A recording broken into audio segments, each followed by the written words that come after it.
Good morning. If folks could come on in and have a seat.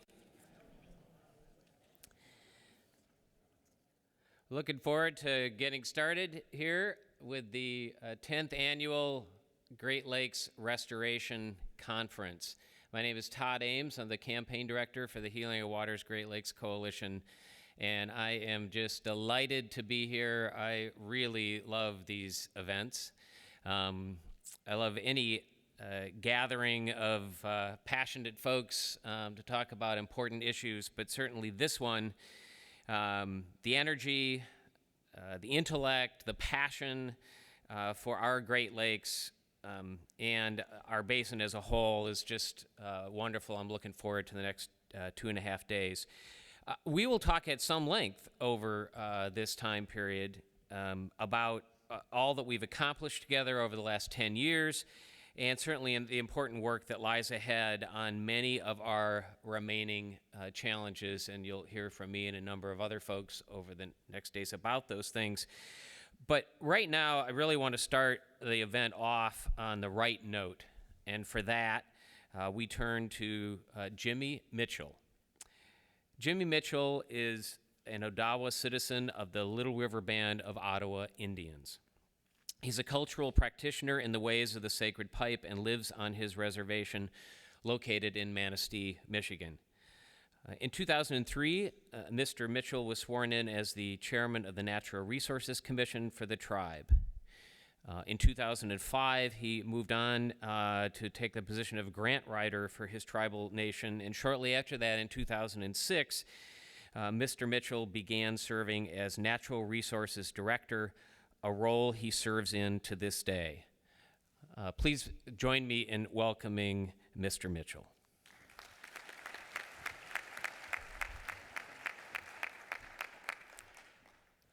Thank you, Todd. Thank you, everyone, for coming here. My name is Jimmie Mitchell again, and language, my name is Negongabud, which means first standing back to the ways of the people. And I've been asked to come here today and to offer some words of prayer for us all to start this in a good way. But before I actually offer those words, what I wanted to do is make a commitment of everyone in here that when I'm saying these words, that you realize that your role here is the representative of the lineage of the people that you descend from, just as I do. You know, this place where we come from, this area that we're in today is, you know, the original homelands of my people. And this river that we're next to is so important to us, and the spirit that she has, and how giving she has always been to us, and making sure that we've always had enough to exist to the point where I'm standing here before you today. And so as I ask this prayer, I would like each one of you to think back through your generations, and think back to your mothers and your fathers and your grandmas and your grandpas, and you realize that lineage that goes back all the way to the beginning of time, all of the things that they accomplished throughout the course of how you became here today as their representative is very significant, because the work that they did now lives in you, and you know, the responsibility that you all have to carry on basically the dignity and the respect for whatever they went through and the struggles that they had so that we could be here today. And in understanding that responsibility as the representatives of our people, we also have to think ahead into our future generations. We have to think about our children and their children. And so in the spirit that, as we have with our ancestors, we also have that responsibility to the spirit that still has to come forward into this time and into their lifetime. And what will we be giving them as their needs, the things that are important to us today?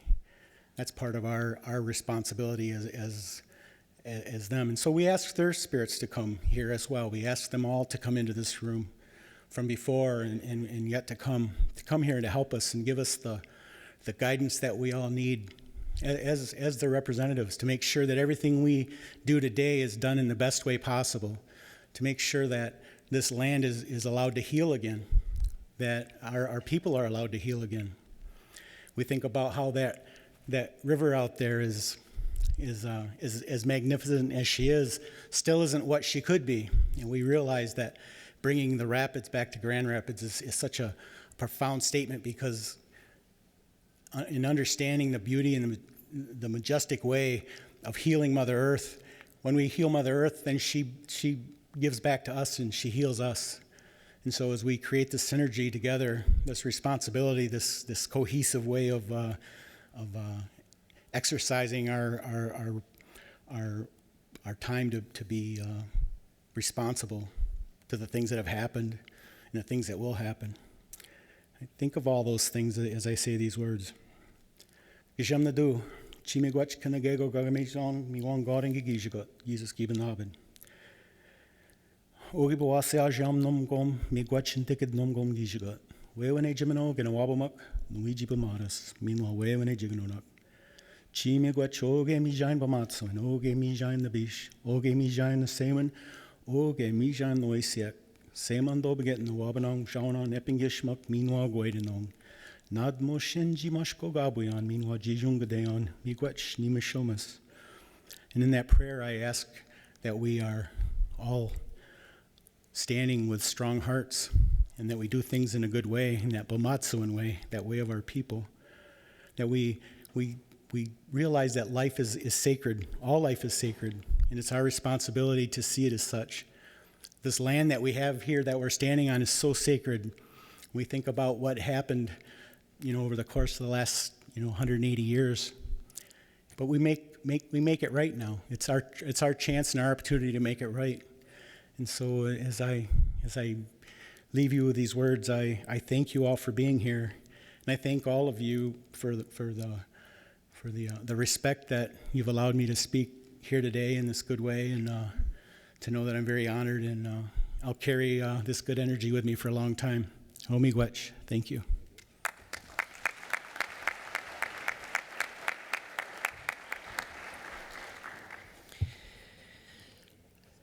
Thank you so much, Jimmie, for that very appropriate opening blessing, and reminding us all of the important reasons that we do this work. And next we're going to turn to our next speaker, the Grand Rapids Mayor, George Heartwell. I can tell you one thing. If you think you have met the mayor but you don't remember him, I can assure you that you have not met the mayor, because you would definitely remember George Heartwell. His enthusiasm, his drive, his commitment not only to Grand Rapids but to this whole region and certainly to the Great Lakes is infectious. It is very, very apparent, and he's done wonderful things both for the city and for the Great Lakes, and I'm sure he'll touch on a number of those things. Grand Rapids is a great town. If you haven't yet had a chance to spend some time here, I'll tell you, it is under the mayor's leadership and a bunch of other wonderful folks. I mean, our staff, we've been here since Sunday. The only thing I would complain about, Mr. Mayor, is that I have found that if you go out to dinner, I don't care when it is, Sunday night, Monday night, doesn't matter. Good luck finding a place to eat where you don't wait for an hour for a table. It is a pleasant problem if you're the mayor of Grand Rapids, but it is an interesting challenge. I've never seen such a vibrant downtown and so many folks. Grand Rapids is widely recognized as one of the most sustainable cities in America. They've received awards from the U.S. Chamber of Commerce as the nation's most sustainable city. And in 2012, Mayor Heartwell was given first place Climate Protection Award by the U.S. Conference of Mayors. Really delighted that he can be here to help welcome us to our 10th annual conference. Mayor Heartwell. Very nice. Thank you, Todd. That was a very nice introduction. And good morning, ladies and gentlemen. What a thrill to welcome you all back to Grand Rapids for the 10th anniversary of Healing Our Waters, this Great Lakes Coalition. I was remembering the first such gathering. I was remembering that it was in my first year as mayor of Grand Rapids. I remember how excited Mr. Wegge was to assemble the leading thought and action stakeholders from across the Great Lakes here in his hometown. I can still feel the energy that sort of pulsed through that first meeting 10 years ago as we came together to imagine a collaborative future for these Great Lakes. And isn't Peter proud today of what we have accomplished? And don't we wish that we could just one more time say to him, thank you.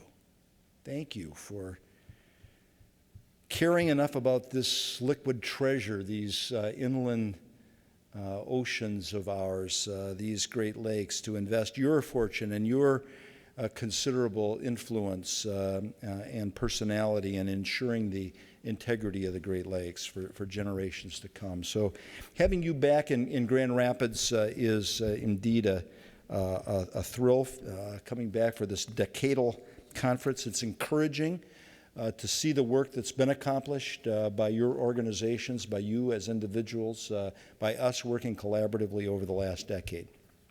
So I'm delighted to welcome you. I'm the mayor of a city that is 32 miles inland from our Great Lake, Lake Michigan.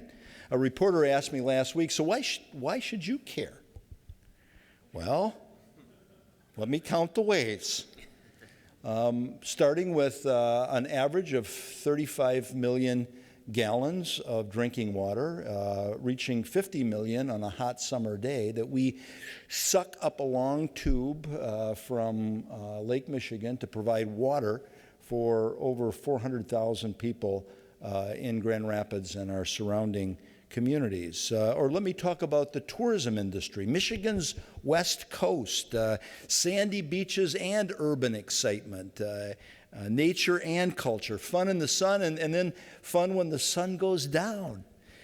Steelhead and steel guitars, coho and craft beer. Quality of life is another good reason why we value our Great Lake, Lake Michigan. It attracts business, it attracts talent. Young, educated people want to be and to live in places where they have the best of outdoor recreation, employment opportunity, arts and culture, and intellectual stimulation.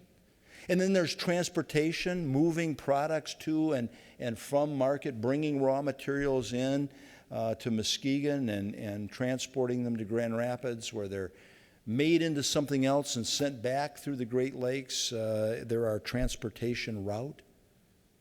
But those are the reasons that you'd expect to hear from, I suppose, any Great Lakes mayor. Let me give you a couple of other reasons that don't necessarily show up on most mayors' list of Great Lakes benefits. I sat beside the shore of Lake Superior in McCargo Cove on Isle Royal in July of this year. Two grandsons, 14 and 15, sat beside me. They were silent for the first time all day. The sun was setting, and it turned the water just fiery orange in the cove with little hints of purple.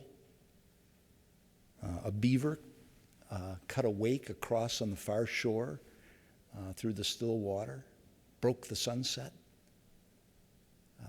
And the only sound was the call and response of a pair of loons. You know, but for our North Shore, our North Slope backpacks and our Vosk boots, we could have been the first human beings 6,000 years ago seeing this same vista. There is a physical connection to these waters that transcends all the logistical and economic reasons that we appreciate them.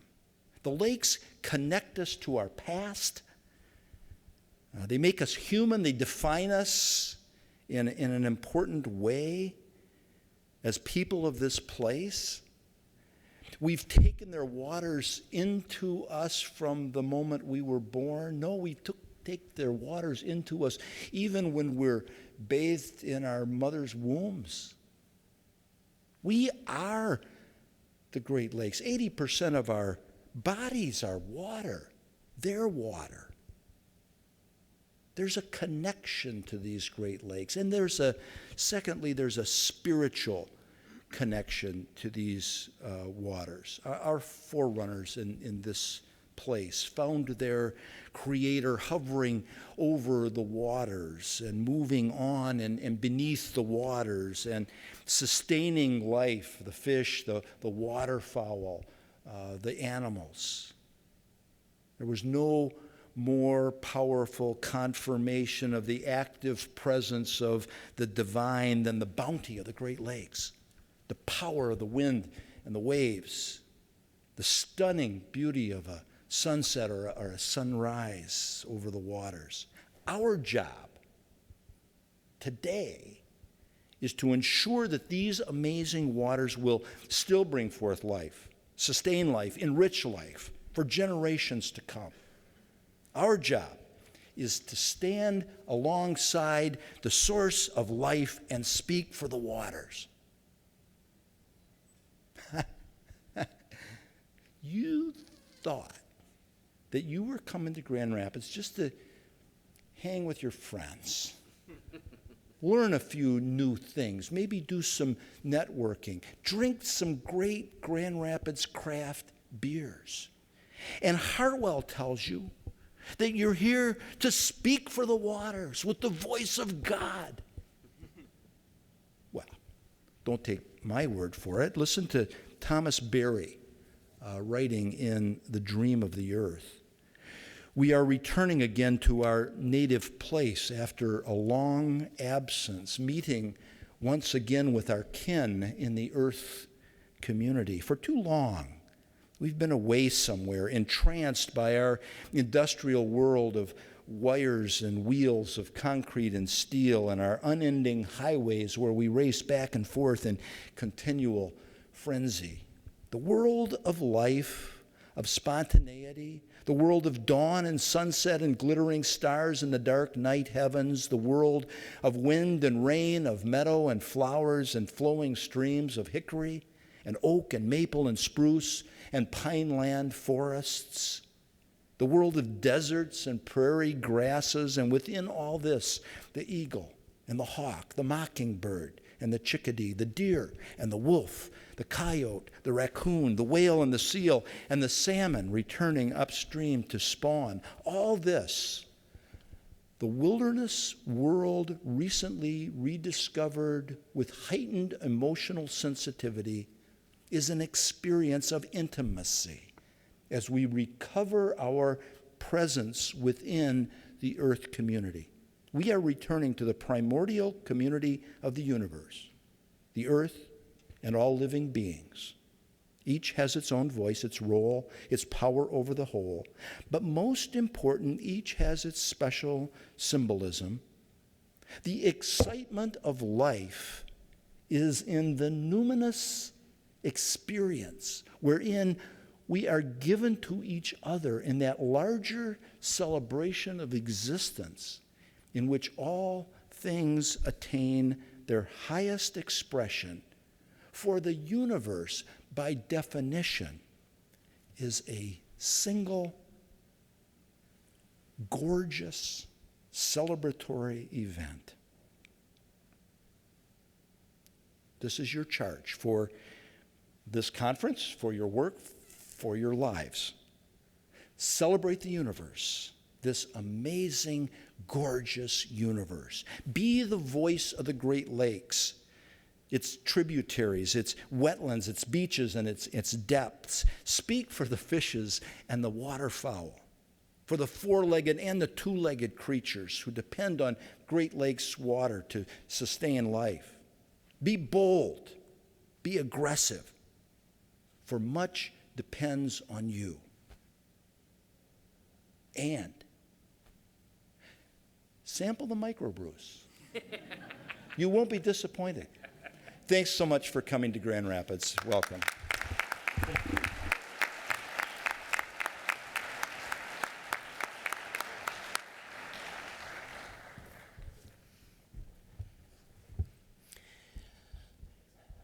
So, like I said, anybody here who hadn't already met George Heartwell going to have any trouble remembering the mayor? Thank you very much.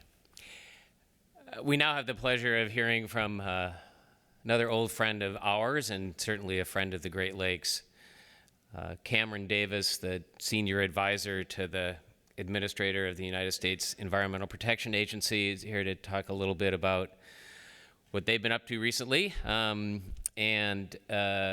we all know, Cam, not only the tremendous work that he's done in that role since 2009, but the work that he's done for many, many more years on Great Lakes issues, back to his days with the Alliance for the Great Lakes, before the Alliance for the Great Lakes was the Alliance for the Great Lakes. Cam and I go back a couple of decades now, which is shocking. Obviously, we both began this work when we were 6. Cam, look forward to hearing your comments about what's going on today.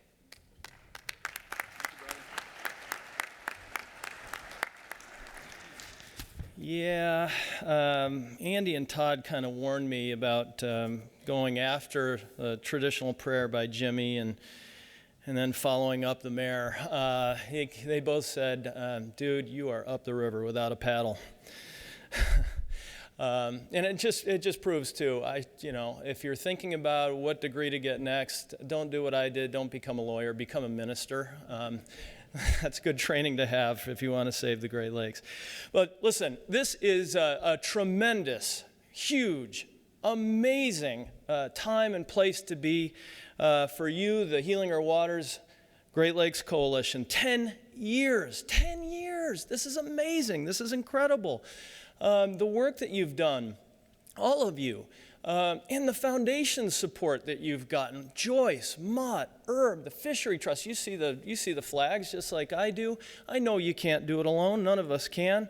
And our own agencies and government entities like USGS and the Fish and Wildlife Service, the IJC, the Canadian Consulate, and of course, the staff and board of the Wegge Foundation and Peter. Thank you, Peter. We cannot all do it alone. That support, I know, is vital to everything that we do. So Todd asked me to come and give a little bit of a chat about where we are with the Great Lakes Restoration Initiative, or the GLRI, and I said I would do that, but I wanted to take you, I didn't want to just spout off some of the things that are going on, many of which you already know about. I wanted to take you on a virtual tour of a place that's very special to me. It's a place that my wife and I took at the time our 1-month-old son in a stroller to go visit after some work had started. So I'm going to take you on a virtual tour of Chicago's Northerly Island, and as a way of telling you a little bit about what's going on with the GLRI. Both Northerly Island, the major work to get it started as a renovation and restoration project started about 10 years ago. Lo and behold, we all started about 10 years ago too. First of all, Northerly Island really is not an island. It's a peninsula, and it wouldn't be here if it weren't for a brilliant imaginative plan called the Plan of Chicago from 1909 by Daniel Burnham and Edward Bennett. And the brilliance of the plan is in, of course, its beautiful illustrations and the way in which it organized a major city within the United States. But part of the brilliance is in its aspirational calls to action. The plan said, but it could have been talking about any one of the lakes or any one of the Great Lakes cities, that both the waterfront and the nearby woodlands should be brought within easy reach of all the people. All the people. All of us should often run back into the wilds where mind and body are restored, and we are enabled to take up the burden of life in our crowded streets and endless stretches of buildings with renewed vigor and hopefulness. Burnham contemplated a string of 5 islands off of the coast of Chicago, and you can see that in one of the illustrations from the plan right here. Only the northernmost of those islands, which became Northerly Island, was built. And like I said, it's not really an island, it's more of a peninsula, but it had some uses and mostly sat until 1946. It was completed in 25, but in 46, an airstrip was built there. And in the coming decades, the site really was not accessible to all of the people. It was largely fenced off, and there were a few thousand folks who would get to take off and land at the airstrip. It definitely was not a place that comported with Bennett's and Burnham's vision for the lakefront being for all the people. That all changed on the early morning hours of March 31st, 2003, when workers under then Mayor Richard M. Daley, Mayor Heartwell's counterpart in starting the Great Lakes and St. Lawrence Cities initiative, and workers under him went and scraped giant X's into the tarmac, rendering the airstrip useless. So that was 11 years ago. That was then. This is now.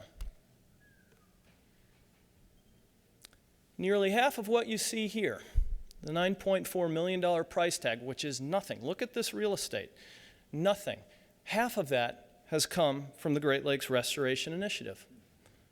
And the Corps of Engineers is in the middle of restoring 40 acres of this 91-acre peninsula so that it can come back to all of us. When finished, we'll have native flowers, hiking trails, a pond to propagate native fish while keeping invasive fish out, stopover points for neotropical migrant birds on what is one of the most, if not the most important flyway for those kinds of birds in North America. And as part of the entire peninsula's reuse, some 100 jobs will have been created. This did not come easily. To happen, alliances had to be marshaled, plans had to be developed, funding had to be secured, and now the results are starting to show. Does that sound familiar?